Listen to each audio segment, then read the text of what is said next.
प्यारे विद्यार्थियों, मैं जगदीश प्रसाद देवटिया ऑनलाइन क्लास में आपका स्वागत करता हूं। आज हम टॉपिक पढ़ेंगे विवर्तन के प्रकार। इसी क्लास में हमने पढ़ा था विवर्तन की परिभाषा और विवर्तन की सामान्य जानकारियाँ। अब हम पढ़ेंगे विवर्तन के प्रकार। तो विवर्तन को दो वैज्ञानिकों ने डिफाइन किया था। पहला है फ्रेनेल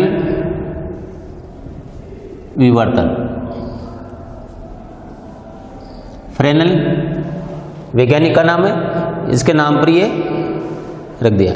दूसरा है का फ्राउनहोफर विवर्तन, वो आगे पढ़ते हैं। तो फ्रेनेल विवर्तन में क्या होता है? विवर्तन के लिए एक तो होता है अपने पास द्वारक या अवरोधक। तो यहां हम लेते हैं कि द्वारक, ये एक द्वारक हो गया ए बी, इसको क्या कहेंगे? द्वारक।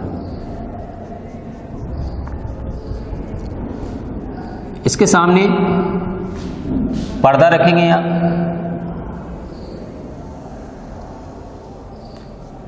ये हो गया अपने पास पर्दा। इधर अपने पास प्रकाश स्रोत है, एक वर्णी प्रकाश स्रोत, ये प्रकाश स्रोत जिसको हम ऐसे लिखते हैं। अब इस प्रकाश स्रोत से जो प्रकाश है वो तरंगागर के रूप में चलेगा। ये गोलीय तरंगागर है, ये तरंगागर कैसे हैं? गोलीय तरंगागर। अब इन तरंगागरों से ये तरंगिकाएं एक तो यूं सीधी चली जाएगी, एक तरंगिका यूं इसके किनारे पे टकराएगी, एक तरंगिका इसके किनारे पे टकराएगी। ये किनारों से टकरा करके यूं मुड़ जाती है इधर, और ये इस साइड में मुड़ जाएगी। तो ये जो बीच का जो दीप्त भाग अपने पास, ये बीच का दीप्त जो भाग है वो इस पट्टी से चौड़ा प्राप्त होता है, और यही विवर्तन है। जब ये दीप्त भाग चौड़ा प्राप्त हो जाए छिद्र से, द्वारक से, इस द्वारक के साइड से ये भाग है वो अपने को चौड़ा प्राप्त हो जाए, तो यही क्या है? विवर्तन होता है। और यहाँ पर उच्चिष्ट प्राप्त होंगे, तो इसमें जो तीव्रता वितरण का ग्राफ है वो यूं आएगा। बीच में तीव्रता लगभग नियत सी रहेगी और यहाँ पर तीव्रता अधिकतम होगी। यह आएगा अपने पास तीव्रता वितरण आलेख। ये तीव्रता का आलेख है। यहाँ किनारों पर तीव्रता थोड़ी ज्यादा है, बीच में तीव्रता क्या है? लगभग नियत सी है। तो यह है फ्रेनेल विवर्तन। अब इसकी परिभाषा क्या होती है कि जब प्रकाश स्रोत और ये पर्दा, जब प्रकाश स्रोत एवं पर्दा, क्या क्या? प्रकाश स्रोत और एक पर्दा। पर्दे को हम प्रेक्षण बिंदु भी लिख सकते हैं। पर्दे को क्या लिख सकते हैं? प्रेक्षण बिंदु भी लिख सकते हैं। तो जब प्रकाश स्रोत और प्रेक्षण बिंदु ये द्वारक या अवरोधक से सीमित दूरी पर हों, सीमित दूरी पर हों, तो उसे हम कहेंगे फ्रेनेल विवर्तन कहेंगे। क्या परिभाषा आएगी कि जब प्रकाश स्रोत, ये प्रकाश स्रोत और ये पर्दा या प्रेक्षण बिंदु, जब ये दोनों इस द्वारक से सीमित दूरी पर हों, तो उसको हम क्या कहेंगे? फ्रेनेल विवर्तन कहते हैं। अब इस फ्रेनेल विवर्तन में आपतित, कौन से? आपतित या विवर्तित जो तरंगागर हैं, आपतित और विवर्तित तरंगागर। यहाँ ये आपतित तरंगागर है, कैसा है? गोलीय। और यहाँ विवर्तित तरंगागर भी कैसा होगा? गोलीय। तो ये दोनों क्या होते हैं, या तो गोलीय होते हैं या फिर बेलनाकार होते हैं। तो ये फ्रेनेल विवर्तन में आपतित तरंगागर और ये विवर्तित तरंगागर दोनों कैसे होंगे, गोलीय और बेलनाकार होंगे। तो यहां पर हमें विवर्तन की जो सैद्धांतिक विवेचना है, विवर्तन की सैद्धांतिक विवेचना वो कुछ अभिकल्पनाओं पर आधारित होती है। किन पर, अभिकल्पनाओं पर।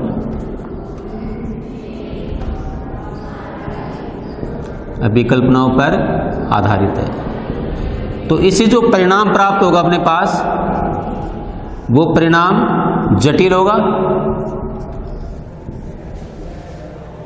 और लगभग थोड़ा सा सन्निकट मान प्राप्त नहीं होगा। तो यह है फ्रेनेल विवर्तन की जानकारी। फ्रेनेल विवर्तन किसे कहेंगे कि जब प्रकाश स्रोत और पर्दा या प्रेक्षण बिंदु द्वारक से क्या होना चाहिए, सीमित दूरी पर होने चाहिए। तो जब प्रकाश स्रोत पर्दा प्रेक्षण बिंदु द्वारक से सीमित दूरी पर है तो उसको हम क्या कहेंगे, फ्रेनेल विवर्तन कहते हैं। अब इस फ्रेनेल विवर्तन में ये आपतित तरंगागर, यदि अपने पास प्रेक्षण बिंदु वो प्रकाश स्रोत बिंदु स्रोत है तो ये कैसा होगा, गोलीय होगा। और यदि प्रकाश स्रोत सलीट है या कोई छड़ है तो वो कैसा होगा, बेलनाकार होगा। तो ये आपतित और विवर्तित दोनों तरंगागर कैसे होते हैं, गोलीय या बेलनाकार होते हैं। और इसकी जो सैद्धांतिक विवेचना है वो कुछ अभिकल्पनाओं पर आधारित होती है, जो कि जिससे इसका जो रिजल्ट आएगा, इसका परिणाम आएगा, वो कैसा आएगा, थोड़ा जटिल आएगा, हार्ड होगा। तो ये फ्रेनेल विवर्तन में चार मुख्य पॉइंट हो गए। एक तो इसकी परिभाषा होगी, एक इसमें आपतित विवर्तित तरंगागर कैसे होते हैं, और एक इसकी सैद्धांतिक विवेचना अभिकल्पनाओं पर आधारित होती है, जिसके कारण इसका रिजल्ट आता है, परिणाम आता है, वो कैसा होता है, जटिल होता है। और एक इसका ये चित्राधिकरण। चित्र में ये तीव्रता वितरण आलेख विषय ध्यान देना है। ये जो अपने पास दीप्त क्षेत्र जो प्राप्त होता है, ये दीप्त क्षेत्र इस द्वारक से कैसा होना चाहिए, चौड़ा होना चाहिए। और यही क्या हो जाएगा, विवर्तन हो जाएगा। और ये यहाँ पर किनारों पर यहाँ पर तीव्रता क्या है, ज़्यादा है, यहाँ तीव्रता ज़्यादा है, इसलिए ये ग्राफ यूँ उठा दिया गया। बीच में तीव्रता लगभग नियत सी है और यहाँ पर भी ये तीव्रता ज़्यादा है। तो ये आएगा इसका तीव्रता वितरण आलेख। तो फ्रेनेल विवर्तन में एक तो परिभाषा होगी, एक आपतित विवर्तित तरंगागर हो गए, एक इसकी सैद्धांतिक विवेचना होगी, और एक इसका ये चित्र हो गया, डायग्राम हो गया, किरणारेख हो गया। ये चार बातें फ्रेनेल विवर्तन में। अब दूसरा आता है अपने पास फ्रॉनहोफर विवर्तन।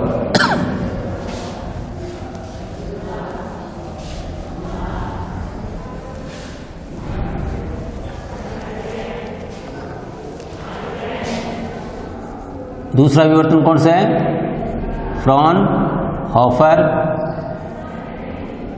विवर्तन।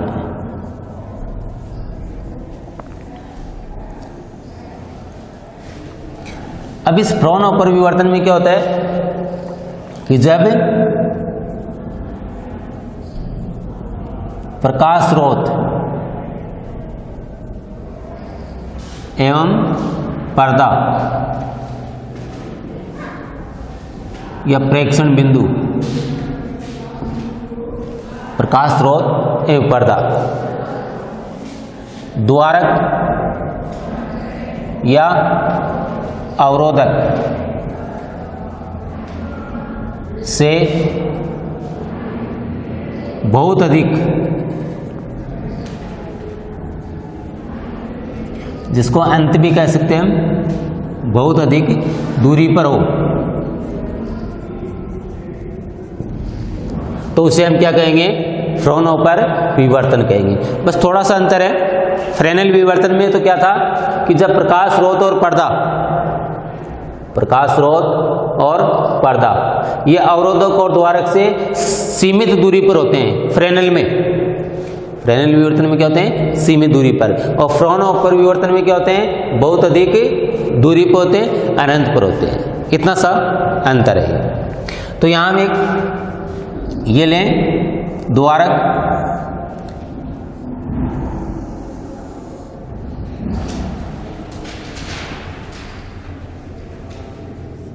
ये कोई भी अपने पास ए बी एक द्वारक है,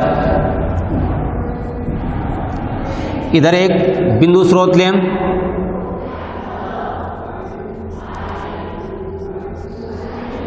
ये अपने पास प्रकाश स्रोत हो गया, कोई भी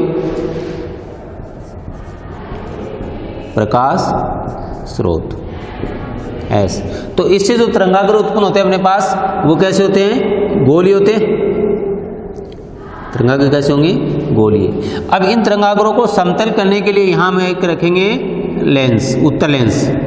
तो उत्तल लेंस पर जब गोलीय तरंगाग्र आपतित होते हैं तो ये तरंगाग्र किस में बदल जाएंगे? समतल तरंगाग्र में बदल जाएंगे। ये तरंगाग्र किस में बदल जाएगा? समतल तरंगाग्र में बदल जाएगा। तो ये हो गया अपने पास W डैश एक समतल तरंगाग्र। अब ये समतल तरंगाग्र इस पर आपतित होता है, इधर अपने पास ये पर्दा हो गया। तो इससे यहां विवर्तित तरंगाग्र भी कैसे होंगे? समतल होंगे। ये आपतित तरंगाग्र हो गया, ये विवर्तित तरंगाग्र हो गया, दोनों ही कैसे होते हैं? समतल होते हैं। और यहाँ पर जो इसमें तीव्रता वेतन आएगा तो इसमें जो केंद्रीय उच्चिष्ट है वो देखो यहाँ से ये इसकी चौड़ाई, ये इसकी चौड़ाई, तो केंद्रीय उच्चिष्ट है वो अपने पास क्यों प्राप्त होगा? केंद्रीय उच्चिष्ट की तीव्रता ज़्यादा होगी लेकिन इस चौड़ाई से चौड़ा प्राप्त होगा। और इधर फिर जो उच्चिष्ट आएंगे उनकी तीव्रता कम होती जाएगी और इधर भी जो उच्चिष्ट आएंगे उनकी तीव्रता कम होती जाएगी। तो ये है यहाँ तीव्रता वितरण, तीव्रता वितरण आरेख। और ये हो गया अपने पास पर्दा। ये किस में आएगा? फ्रोनहोफर विवर्तन में होगा। किसे कहेंगे फ्रोनहोफर विवर्तन? कि जब प्रकाश स्रोत और पर्दा, ये प्रकाश स्रोत और ये पर्दा द्वारक या अवरोधक से, ये बीच में क्या अपने पास? द्वारक है। तो द्वारक या अवरोधक से कैसे हो? बहुत अधिक दूरी पर हो, बहुत अधिक दूरी पर हो या अंत दूरी पर हो, तो उसको हम क्या कहेंगे? फ्रोनहोफर विवर्तन कहेंगे। अब इसमें जो आपतित और विवर्तित जो तरंगाग्र हैं वो कैसे होते हैं? समतल होते हैं। और फ्रेनेल विवर्तन में कैसे थे? गोलीय या बेलनाकार। फ्रेनेल में कैसे थे? गोलीय या बेलनाकार थे। और इसमें आपतित और विवर्तित तरंगाग्र, ये आपतित तरंगाग्र और ये विवर्तित तरंगाग्र, ये दोनों तरंगाग्र कैसे अपने पास? समतल तरंगाग्र है। तो इसकी जो सैद्धांतिक विवेचना है वो सैद्धांतिक विवेचना वो कैसी होती है? सरल और परिशुद्ध होती है। इसकी सैद्धांतिक विवेचना सरल और परिशुद्ध होती है। क्यों? क्योंकि इसमें आपतित और विवर्तित दोनों ही तरंगाग्र कैसे होते हैं? समतल तरंगाग्र होते हैं। तो समतल तरंगाग्र के लिए जो रिजल्ट प्राप्त होते हैं, परिणाम प्राप्त होते हैं, वो कैसी प्राप्त होगी अपने पास? सिंपल होंगे, परिशुद्ध होंगे, सन्निकट मान, लगभग सही मान अपने को प्राप्त होगा। तो ये है फ्रोनहोफर विवर्तन और फ्रेनेल विवर्तन। अब दोनों की परिभाषा भी पूछी जा सकती है परीक्षा में। फ्रेनेल विवर्तन क्या होता है? कि जब प्रकाश स्रोत और पर्दा अवरोधक और द्वारक से सीमित दूरी पर हो, यहां लिखना है सीमित दूरी पर, तो वो तो क्या हो जाएगा? फ्रेनेल विवर्तन। और यदि प्रकाश स्रोत और पर्दा अवरोधक और द्वारक से बहुत अधिक दूरी पर हो तो वो क्या हो जाएगा? फ्रोनहोफर विवर्तन। एक तो परिभाषा का अंतर हो गया दोनों में। दूसरा, फ्रेनेल विवर्तन में आपतित और विवर्तित तरंगाग्र दोनों ही कैसे होते हैं? या तो गोलीय होंगे या फिर बेलनाकार होंगे। और फ्रोनहोफर विवर्तन में आपतित और विवर्तित तरंगाग्र कैसे होंगे? समतल होंगे। ये दूसरा डिफरेंस आ गया, दूसरा अंतर आ गया दोनों में। तीसरा अंतर, फ्रेनेल विवर्तन की सैद्धांतिक विवेचना कुछ अभिकल्पनाओं पर आधारित होती हैं, इसलिए वो कैसी होगी, जटिल होगी। और यहाँ इसकी सैद्धांतिक विवेचना कैसी होती है, सरल और परिशुद्ध होती है। क्यों? क्योंकि इसमें जो आपतित और विवर्तित तरंगाग्र कैसे होते हैं, अपने पास समतल होते हैं। तीसरा को अंतर हो गया। चौथा अंतर इस तीव्रता वितरण का जाएगा। फ्रेनेल में जो तीव्रता वितरण था वो इस टाइप से था, और फ्राउनहोफर विवर्तन में तीव्रता वितरण इस टाइप का आएगा। इसके बीच का भाग उच्चिष्ट होगा ज़्यादा, इसके किनारों वाला भाग थोड़ा सा ज़्यादा उच्चिष्ट होगा। ये जो तीव्रता वितरण है वो द्वारक से क्या होना चाहिए, चौड़ा होना चाहिए, विशेष ध्यान रखें। और यहाँ ये फ्राउनहोफर विवर्तन का चित्र है, और इससे पहले हमने बनाया था फ्रेनेल विवर्तन का चित्र है। तो ये 4 अंतर पूछे जा सकते हैं। एक तो परिभाषा का, एक आपतित विवर्तित तरंगाग्र, एक इसके सैद्धांतिक विवेचना, 3 अंतर तो ये हो गए, और चौथा जाएगा इसका डायग्राम का अंतर आ जाएगा। ये 4 अंतर पूछे जा सकते हैं, या इनकी परिभाषा भी पूछी जा सकती है। तो ये फ्रेनेल विवर्तन और फ्राउनहोफर विवर्तन। तो बच्चों आज की क्लास में इतना ही, आगे का टॉपिक हम अगली क्लास में लेंगे। धन्यवाद।